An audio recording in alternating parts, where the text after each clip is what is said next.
আসসালামু আলাইকুম প্রিয় চাকরি প্রত্যাশী ভাই বোনেরা, আশা করি আপনারা ভালো আছেন। গবজব প্রিপারেশন বিডি চ্যানেলের পক্ষ থেকে আপনাদের সবাইকে স্বাগত। আজকে আমরা বাংলাদেশ রেলওয়ের সহকারী স্টেশন মাস্টার নিয়োগ পরীক্ষার প্রস্তুতির জন্য চূড়ান্ত সাজেশন এক নিয়ে আলোচনা করব। তো চলুন ভিডিওটি শুরু করি। ভিডিও ভালো লাগলে অবশ্যই লাইক শেয়ার কমেন্ট করে উৎসাহিত করবেন। প্রথম প্রশ্নটা আছে, কোন শব্দটি উপসর্গ যোগে গঠিত নয়? কোন শব্দটি উপসর্গ যোগে গঠিত নয়? এটা হচ্ছে ব্যপ্ত। এই শব্দটি উপসর্গ যোগে গঠিত নয়। ত্রিশঙ্কু দশা বলতে কি বোঝায়? ত্রিশঙ্কু দশা বলতে কি বোঝায়? 2 নম্বর সঠিক উত্তর হবে দোটানা অবস্থা হওয়া। দোটানা অবস্থা হওয়া। ব্যতিহারিক সর্বনাম কোনটি? নিচের কোনটি ব্যতিহারিক সর্বনাম? ব্যতিহারিক সর্বনাম হচ্ছে নিজে নিজে। তীক্ষ্ণ শব্দের যুক্ত ব্যঞ্জনের সঠিক বিশ্লেষণ কোনটি? তীক্ষ্ণ এখানে আছে ক্ষীয় যোগ ন, তাহলে সঠিক উত্তর হবে এখানে 4 নম্বর সঠিক উত্তর হচ্ছে ক যোগ মূর্ধন্য যোগ মূর্ধন্য। ক নম্বরটা হচ্ছে সঠিক উত্তর। সে এখন যাবে না এই বাক্যে না কোন পদ? সে এখন যাবে না এই বাক্যে না হচ্ছে ক্রিয়া বিশেষণ। কি? ক্রিয়া বিশেষণ। 6 নম্বর হচ্ছে ন্যূনতম শব্দের উচ্চারণ কোনটা হবে? ন্যূনতম শব্দের উচ্চারণ হচ্ছে ন্যূনতম। কি? ন্যূনতম। ক নম্বরটা হচ্ছে সঠিক উত্তর। আমাদের পরীক্ষা চলছে বাক্যটি কোন কালের উদাহরণ? আমাদের পরীক্ষা চলছে এই বাক্যটি হচ্ছে ঘটমান বর্তমান কালের উদাহরণ। ঘটমান বর্তমান কালের উদাহরণ। পঙ্কজ কোন সমাসের উদাহরণ? পঙ্কজ কোন সমাসের উদাহরণ? 8 নম্বর সঠিক উত্তর হবে উপপদ তৎপুরুষ সমাস। কি? উপপদ তৎপুরুষ সমাস। রবীন্দ্রনাথ ঠাকুরের তোতা কাহিনী গল্পে তোতা কিসের প্রতীক? তোতা কিসের প্রতীক? তোতা হচ্ছে শিশুর প্রতীক। বাক্যের ক্ষুদ্রতম একক কোনটি? বাক্যের ক্ষুদ্রতম একক হচ্ছে শব্দ। কি? শব্দ। 21শে ফেব্রুয়ারি বিখ্যাত গানটির সুরকার কে? এই গানটির সুরকার হচ্ছে আলতাফ মাহমুদ। আলতাফ মাহমুদ। মা খোকাকে চাঁদ দেখাচ্ছে এই বাক্যে দেখাচ্ছে কোন ক্রিয়া? এটা হচ্ছে প্রযোজক ক্রিয়া। কি? 12 নম্বর সঠিক উত্তর হচ্ছে প্রযোজক ক্রিয়া। বাঘের মাসি বাগধারাটির অর্থ কি? বাঘের মাসি এই বাগধারাটির অর্থ কি? 13 নম্বর সঠিক উত্তর হবে আরাম প্রিয় ব্যক্তি। আরাম প্রিয় ব্যক্তি। সার্বভৌম শব্দের সঠিক সন্ধিবিচ্ছেদ কোনটি? সার্বভৌম শব্দের সঠিক সন্ধিবিচ্ছেদ হচ্ছে সর্বভূমি যোগ সন্ন্যাসীন। বাংলা ভাষায় জ্যোতিচিহ্নের প্রচলন করেন কে? বাংলা ভাষায় জ্যোতিচিহ্নের প্রচলন করেন কে? 15 নম্বর সঠিক উত্তর হবে ঈশ্বরচন্দ্র বিদ্যাসাগর। আরেকটা কথা হচ্ছে বিয়ার্স, আপনাদের পরীক্ষাটা অতি সন্নিকটে, অল্প কিছুদিন বাকি আছে, অর্থাৎ 16 মে 2026 তারিখে। তো এই স্বল্প সময়ে যদি একটা ভালো প্রস্তুতি নিতে চান তারা চাইলে আমাদের সাথে যোগাযোগ করতে পারেন। আমরা হোয়াটসঅ্যাপ নাম্বার দিয়ে দেবো। এই হোয়াটসঅ্যাপ নাম্বারে আপনি যোগাযোগ করবেন। আমরা সাজেশনের পিডিএফ ফাইল আপনার হোয়াটসঅ্যাপ অথবা জিমেলে দিয়ে দেবো। আর সাজেশনের মূল্য নিচ্ছি আমরা 100 টাকা। কারণ যারা চাকরির পরীক্ষা একেবারে নতুন, এই স্বল্প সময় কি পড়বেন, কোন বিষয়গুলো পড়বেন, রেলওয়ে কোন কোন প্রশ্নগুলো পড়বেন আপনারা অনেকেই জানেন না। তো তাদের জন্য সাজেশনটা আমি মনে করি খুবই হেল্পফুল হবে। তো যাদের প্রয়োজন তারাই কেবল নক দেবেন স্ক্রিন দেওয়া হোয়াটসঅ্যাপ নাম্বারে।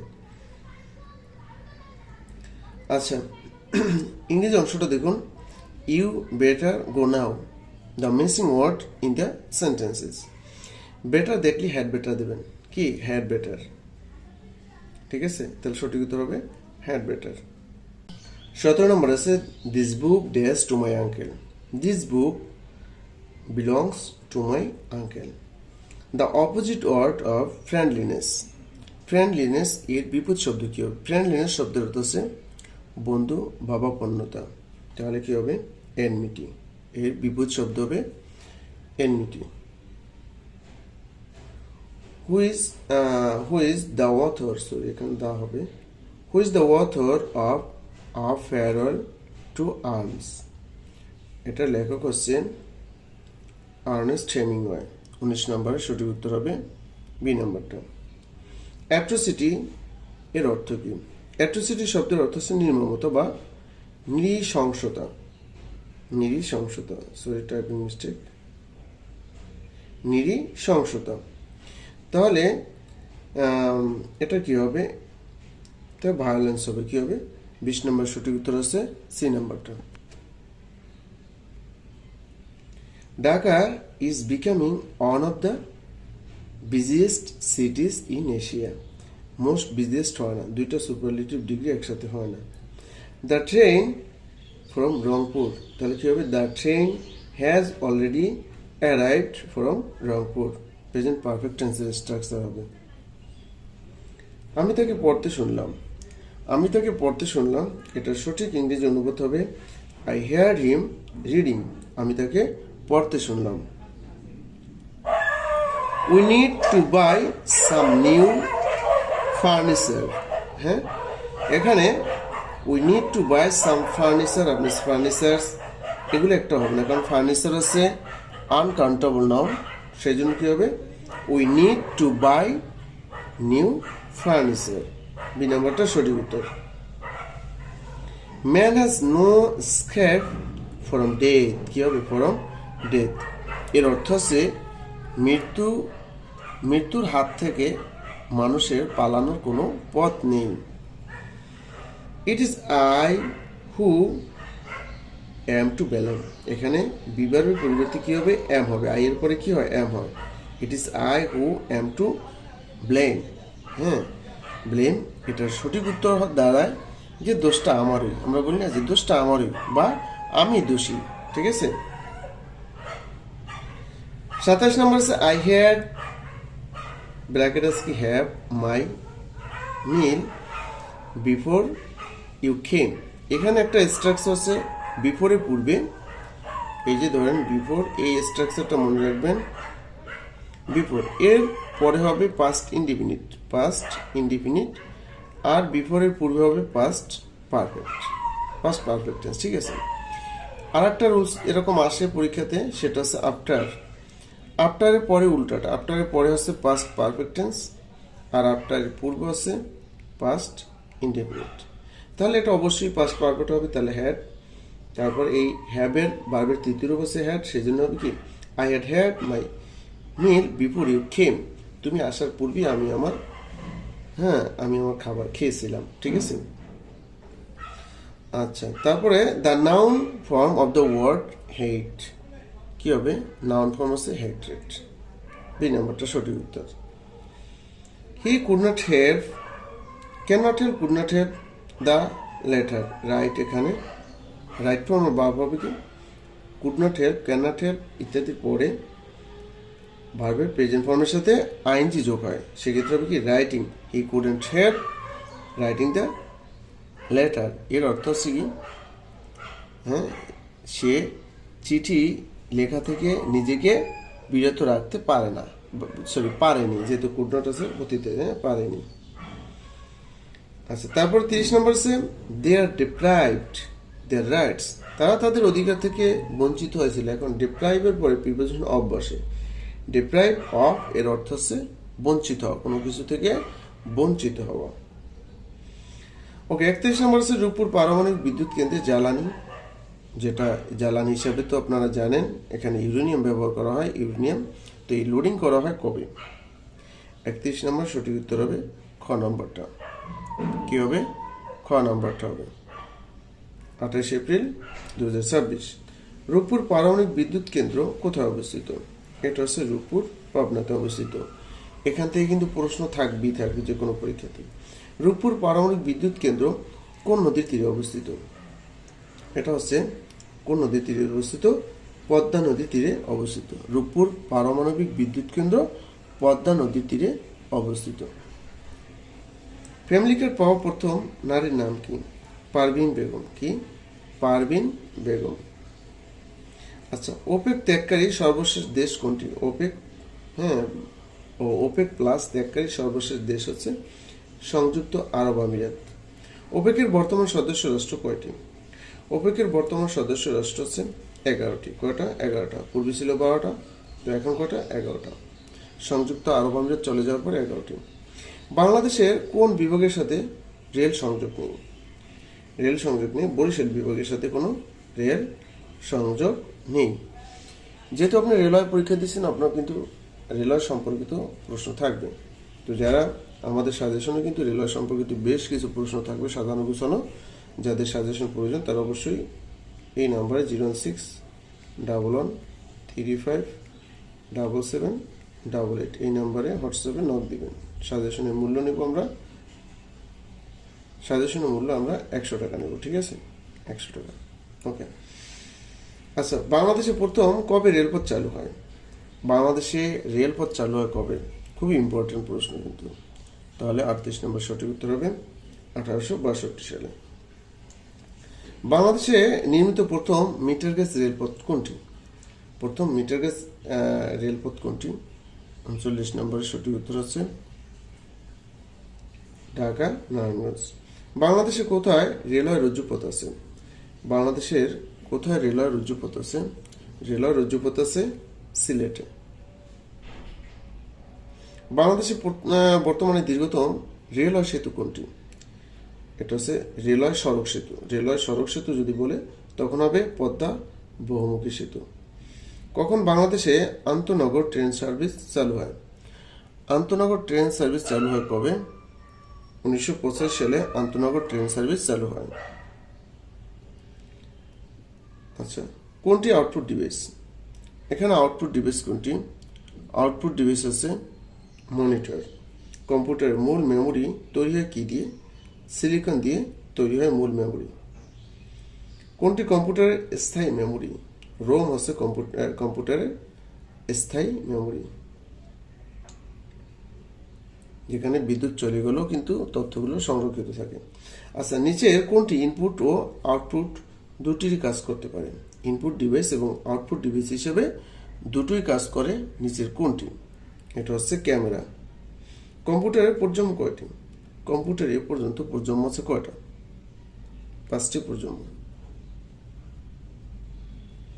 আচ্ছা, আধুনিক কম্পিউটার জনক বলা কাকে? আধুনিক কম্পিউটার জনক বলা চার্লস বেবেজকে। 23তম বিশ্বকাপ ফুটবল 2026 আয়োজক দেশ নয় নিচের কোনটি? এখানে আমরা জানি 23তম বিশ্বকাপ ফুটবল 2026 আয়োজক দেশ হচ্ছে উত্তর আমেরিকার 3টে দেশ, যুক্তরাষ্ট্র, কানাডা, মেক্সিকো। তাহলে এটা নয় কোনটা? সৌদি আরব। মোট কতটি দল এই 23তম আসরে অংশগ্রহণ করবে? মোট 48টি দল। 51 নম্বর আছে আন্তর্জাতিক কৃষি উন্নয়ন ইফাদ এর বর্তমান সদস্য দেশ কতটি? 178টি। আর 178তম সদস্য দেশ হচ্ছে সার্বিয়া। বাংলাদেশের সর্বাধিক কোন বিভাগে সাক্ষরতার হার বেশি? সবচেয়ে সাক্ষরতার হার বেশি হচ্ছে বরিশাল বিভাগে। বাংলাদেশে কোন জেলার সর্বাধিক সাক্ষরতার হার বেশি? আর জেলা হিসেবে পিরোজপুরে। জোট নিরপেক্ষ আন্দোলনের বর্তমান সদস্য দেশ কতটি? অর্থাৎ ন্যামের বর্তমান সদস্য রাষ্ট্র কতটি? ন্যামের বর্তমান সদস্য রাষ্ট্র হচ্ছে 121টি। বর্তমান বিশ্বে শীর্ষ ব্যবহৃত ভাষা কোনটি? ইংরেজি। আর একক ভাষা হিসেবে মান্দারিন। চীন। ব্যবহারকারীর দিক থেকে বাংলা ভাষার অবস্থান কততম? 7ম। বাংলাদেশে প্রথম 5G মোবাইল ইন্টারনেট সেবা চালু করে কোন অপারেটর? টেলিটক। টেলিটক বাংলাদেশ প্রথম 5G মোবাইল ইন্টারনেট সেবা চালু করে। বিশ্ব মানবাধিকার দিবস পালিত হয় কবে? 10 ডিসেম্বর বিশ্ব মানবাধিকার দিবস পালিত হয়। বাংলাদেশে বসবাসকারী উপজাতির সংখ্যা কতটি? বাংলাদেশে বসবাসকারী উপজাতির সংখ্যা হচ্ছে 50টি। কর্ণফুলী কাগজ কলে কাঁচামাল হিসেবে ব্যবহার করা হয় কি? কাঁচামাল হিসেবে ব্যবহার করা হয় বাঁশ। বাংলাদেশের ষষ্ঠ জাতীয় জনশুমারি ও গৃহ গণনা কোন সময় অনুষ্ঠিত হয়? এই প্রশ্নটা কিন্তু আসবে। 61 নম্বর সঠিক উত্তর হচ্ছে 15 জুন থেকে 21 জুন 2022। কোথায় সাঁতার কাটা সহজ? সাঁতার কাটা সহজ কোথায়? সাঁতার কাটা সহজ হচ্ছে 62 নম্বর সঠিক উত্তর হবে সাগরে সহজ। কুমিল্লা বার্ড এর প্রতিষ্ঠাতাকে? কুমিল্লা বার্ডের প্রতিষ্ঠাতা আছে আক্তার হামিদ খান। কে? আক্তার হামিদ খান হচ্ছে কুমিল্লা বার্ডের প্রতিষ্ঠাতা। সর্বদলীয় রাষ্ট্রভাষা সংগ্রাম কমিটি গঠিত হয় কবে? সর্বদলীয় রাষ্ট্রভাষা সংগ্রাম কমিটি গঠিত হয় 31 জানুয়ারি 1952 সালে। মহান মুক্তিযুদ্ধে ঢাকা কোন সেক্টর অন্তর্ভুক্ত ছিল? ঢাকা ছিল 2 নম্বর সেক্টরের অন্তর্ভুক্ত ছিল। কত নম্বর? 2 নম্বর সেক্টর অন্তর্ভুক্ত ছিল ঢাকা। আচ্ছা, এবার আমরা গণিত অংশগুলো একটু দেখি। এই গণিতে বলা আছে একটি বর্গক্ষেত্রের কর্ণের দৈর্ঘ্য 4√2 একক হলে ওই বর্গক্ষেত্রের ক্ষেত্রফল কত বর্গ একক? এখানে 16 বর্গ একক। তাহলে আমরা কিভাবে দেখি? আমরা জানি বর্গক্ষেত্রে এক বাহুর দৈর্ঘ্য যদি এ হয়, এ হয়, তাহলে এর ক্ষেত্রফল কত হবে? এর ক্ষেত্রফল হয় এ স্কোয়ার, বাহু গুণন বাহু। ঠিক আছে। তাহলে আর আমরা জানি বর্গের কর্ণের সূত্র কি? বর্গক্ষেত্রের কর্ণের সূত্র আছে, একটু লিখি। বর্গের কর্ণের সূত্র হচ্ছে কি √2a। কি √2a হচ্ছে বর্গক্ষেত্রের কর্ণের বর্গের সূত্র। তাহলে প্রশ্ন মতে কি? আচ্ছা, প্রশ্ন মতে বলা আছে একটি বর্গের কর্ণের দৈর্ঘ্য 4√2। তাহলে আমরা এটা লিখতে পারি √2a সমান সমান হচ্ছে কি 4√2। এই কর্ণ সমান সমান এই কর্ণ, ঠিক আছে, বা a ইকুয়াল টু 4√2 ডিভাইডেড হচ্ছে √2। এটা কাটাকাটি গেলে কি হয়? 4। তাহলে 4। তাহলে বর্গক্ষেত্রে একবার দৈর্ঘ্য হচ্ছে কি a সমান সমান 4। তাহলে ক্ষেত্রফল কত হবে? ক্ষেত্রফল বাহু গুণন বাহু। তাহলে বা a স্কোয়ার। তাহলে 4 এর উপর আমরা স্কোয়ার দিলে কত হয়? 16 হয়। 4 4 16। বিষয়টা বোঝা যায়? তাহলে 16। আচ্ছা, আমরা পরের গণিতটা দিচ্ছি। আচ্ছা, এই গণিতটা দেখুন। a minus B divided A B, B minus C divided BC plus C minus A divided C. এই গণিতটা যদি আমরা করতে যাই তাহলে আমরা প্রথম কি করব? এগুলো লসাগু করব। তাহলে এ বি, বি নেওয়া আছে, বাকি আছে সি, সি এ নেওয়া আছে। তাহলে এ বি বিসি সি এ এর লসাগু হচ্ছে এ বি সি। এবার আমরা এটা দ্বারা যদি এটা ভাগ দিই তাহলে কি? তাহলে দেখেন এবিসি রে এই যদি আমরা একটা আমি করে দেখাচ্ছি, যারা কম বুঝেন একবার তাদের জন্য করে দিচ্ছি। এ বি দ্বারা ভাগ দিলে এ বি কাটাতে থাকে সি, সি দ্বারা আমরা কি করব? সি দ্বারা এটা গুণ করবো। সি গুণন তাহলে কি হবে? এ মাইনাস বি। ওকে, তারপর সে প্লাস বিসি কাটা যায় থাকে কি এ দ্বারা এটার আমরা গুণ করব। তাহলে কি B minus C plus C এ বাদ গেলে থাকে কি বি, বি দ্বারা আমরা গুণ করবো কোনটারে? সি মাইনাস এ। বোঝা গেল? আচ্ছা দেখুন, তারপরে এখানে কি আছে? এ বি সি, সি দ্বারা গুণ করলে কি হবে? সি এ প্লাস মাইনাস সি দ্বারা বি গুণ করলে বিসি। এবার আছে কি প্লাস। এবার দেখেন এ দ্বারা বি গুণ করলে কি হবে? এ বি প্লাস মাইনাস এ দ্বারা সি গুণ করলে কি হবে? C A B BC C, এরকম একটা কিন্তু ক্রম আছে প্লাস। আচ্ছা, তারপর বি দ্বারা সি গুণ করলে কি হবে? বিসি প্লাস মাইনাস বি দ্বারা সি গুণ করলে, আচ্ছা সরি, বি দ্বারা এ, এটা হচ্ছে এ, ঠিক আছে, এর গুণ করলে কি হবে? A B. এবার দেখুন আপনি এই A B minus A B plus কাটা যায়, সি এ মাইনাস সি এ প্লাস কাটা যায়, বিসি মাইনাস বিসি প্লাস কাটা যায়। তাহলে উপরে কি থাকে? এ বি সি, উপরে থাকে 0। তাহলে 0 দ্বারা যারা আমরা ভাগ করবো কি হবে? 0 হবে। তাহলে এটার অ্যান্সার কি? 0। হ্যাঁ, আশা করি বুঝছেন। আমরা পরের গণিতটা যাচ্ছি। ওকে,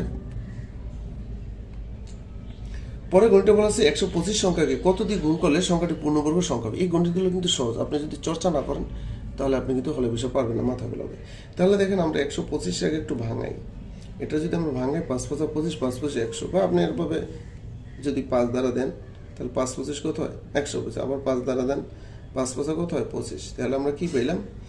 হ্যাঁ, 125 সমান সমান আমরা লিখতে পারি 125 সমান সমান লেখা যায় 5 গুণন 5 গুণন 5। এখানে আপনি দেখেন এই 5 5 কি একটা জোড় হয় না? দেওয়া যায়। তারপর থাকে 5, তার মানে এইটা হলো বিয়োজক। এটা কি বিয়োজক? তার মানে 5 দিয়ে যদি গুণ করি তাহলে সংখ্যাটা পূর্ণবর্গ সংখ্যা হবে। সঠিক উত্তর তাহলে আমাদের কত? 5। আচ্ছা, এই গণিতটা একটু দেখুন। 69 নম্বর যে গণিতটা আছে, পিতা মাতা ও পুত্রের বয়সের গড় 37 বছর, আবার পিতা ও পুত্রের বয়সের গড় 35 বছর হলে মাতার বয়স হতে একবার সহজ। এই তিনজনে দেখেন পিতা মাতা ও পুত্রের মোট বয়স আমরা লিখবো, বা বয়সের সমষ্টি। তাহলে আমরা লিখবো পিতা মাতা ও পুত্রের বয়সের সমষ্টি, বা পুত্রের মোট বয়স। পুত্রের বয়সের সমষ্টি। কত হয়? তাহলে 3 জন না, 3 গুণন 37, তাহলে কত দেয়? 3 সাতা 21, 3 3 9 2 11, কত? এত বছর। ওকে, এবার আবার দেখেন পিতা ও পুত্রের বয়সের গড় 35, তাহলে আমরা দুজনের বয়স সমষ্টি বের করবো। এবার পিতা ও পুত্রের বয়সের সমষ্টি, হ্যাঁ? তাহলে কত আছে? এখানে দুইজন না, পিতা পুত্র দুইজন, তাহলে 2 গুণন 35 সমান কত? 70 বছর। এখন এখানে 3 জনের বয়স কার আছে? পিতা মাতা পুত্রের বয়স কত? 111 বছর। এখান থেকে যদি আমরা পিতা ও পুত্রের 70 বছর বাদ দিয়ে দিই তাহলে কিন্তু আমাদের রেজাল্ট হয়ে যায়। তাহলে আপনি দেখেন মাতার বয়স, তাহলে আমরা লিখতে পারি অতএব মাতার বয়স কত আছে? 111 বিয়োগ হচ্ছে 70, কত থাকে? 111 থেকে 70 বাদ দেন। আচ্ছা,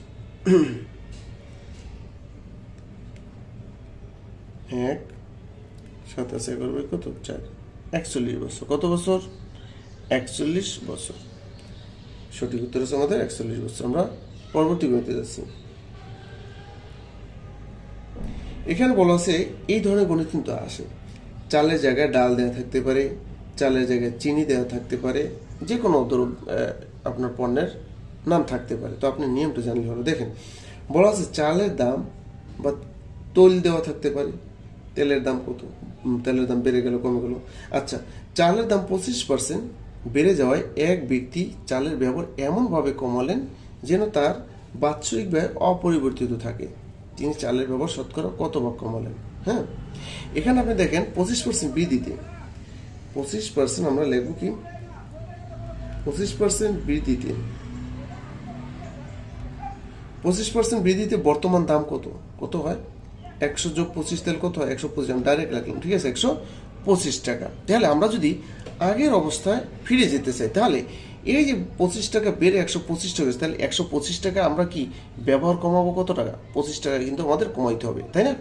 তাহলে আমরা আগের জায়গায় ফিরে যাব, সেই জন্য আমরা লিখবো 125 টাকায় কমাতে হবে কত টাকা? 25 টাকা।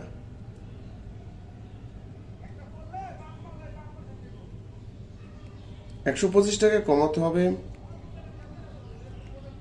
25 টাকা, ঠিক আছে।